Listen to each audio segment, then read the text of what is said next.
आम्हाला ग्रामपंचायती पाणी गेल्या 3 महिने नसल्यामुळे काल दिनांक 11/5/2026 रोजी ग्रामपंचायत समोर सनदशीर मार्गाने आम्ही उपोषण केलेलं आहे आणि ते उपोषणाला जवळजवळ आता 24 तास झालेले आहेत. गट विकास अधिकारी, पंचायत समिती इकडून सुद्धा कोण अधिकारी नाही. इथले जे ग्रामसेवक होते त्याने आम्हाला काल संध्याकाळपर्यंत आम्हाला सहकार्य केलेलं आहे. त्याचप्रमाणे फोनद्वारे तहसीलदारांनी सुद्धा सहकार्य केलेलं आहे. आणि हा जो उपोषणाचा जो सनदशीर जो मार्ग आहे हा अवलंबिलेला आहे. आणि त्याकरिता काल जो काही झालेला जो प्रकार आहे, आम्ही हे उपोषणाचं जे बोर्ड लावलेलं आहे, बॅनर लावलेलं आहे, ते बॅनर लावताना ग्रामपंचायतीचे सदस्य विलास देवराम जाधव यांनी माझा हात पकडून मला धक्काबुक्की करून तो बॅनर फाडलेला आहे. आणि या प्रकाराचा जो काही आम्ही लेखी स्वरूपानं ईमेलद्वारे पोलीस स्टेशनला कळवलेलं आहे. जोपर्यंत याच्यावरती कार्यवाही होत नाही तोपर्यंत आम्ही हे उपोषण मागे घेणार नाही. आम्हाला न्याय मिळाला पाहिजे. त्याचप्रमाणे आत्तापर्यंत पाणी आम्हाला मिळालेलं नाही आहे. हा सनदशीर मार्ग पत्करत असताना जो आमच्यावर अन्याय होतो आहे, आता 24 तास झाले इथे कोणत्याही प्रकारची दडपशाही होऊ शकते. काल दडपशाही झालेली आहे. माझं कोण काय करणार आहे ते विलास देवराम जाधव म्हणाला. माझ्यावर किती काय कार्यवाही करायची असेल तेवढी करा, मी काही घाबरत नाही.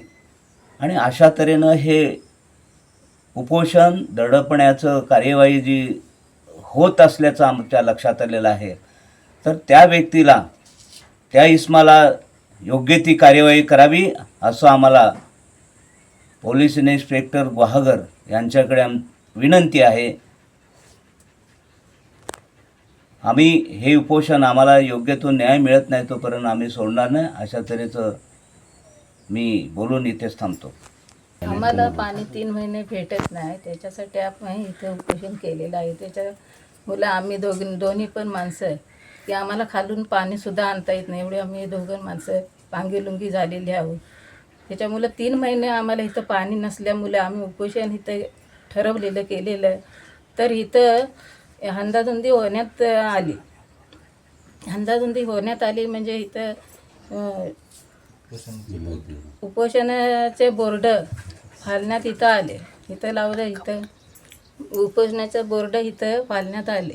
आम्ही म्हातारी माणसं, माझीसुद्धा तब्येत बरी नाही, तरीसुद्धा मी उपोषणाला बसले. तर आत्तापर्यंत आम्हाला काय पाणी मिळू शकत नाही. आम्हाला आता 24 तास होऊन गेले बसलेले, पण आम्हाला डॉक्टरसुद्धा काय तपासायला आतापर्यंत आलेलं नाही. आम्ही काय करणार? आम्ही कसं, पाण्याशिवाय आम्ही जगणार कसं आहे? आम्हाला पाणी लांबशे आम्हाला आणता येत नाही.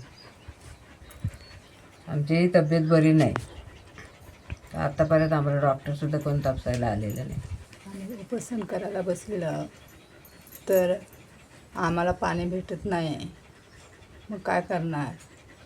मग तसेच इथं बसलेला बोर्ड लावलेलं होतं, ते लोकांनी येऊन फाडलं.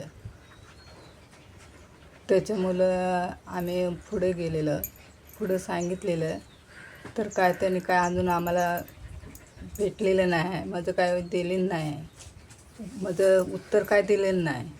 मग त्याचं काय करायचं? मग आम्ही आपल्या इथंच बसलेलं, आम्ही इथंच बसणार असं आम्ही ठरवलेलं. आम्हाला 3 महिने पाणी मिळत नाही, म्हणूनसाठी आम्ही उपोषणाला बसलो.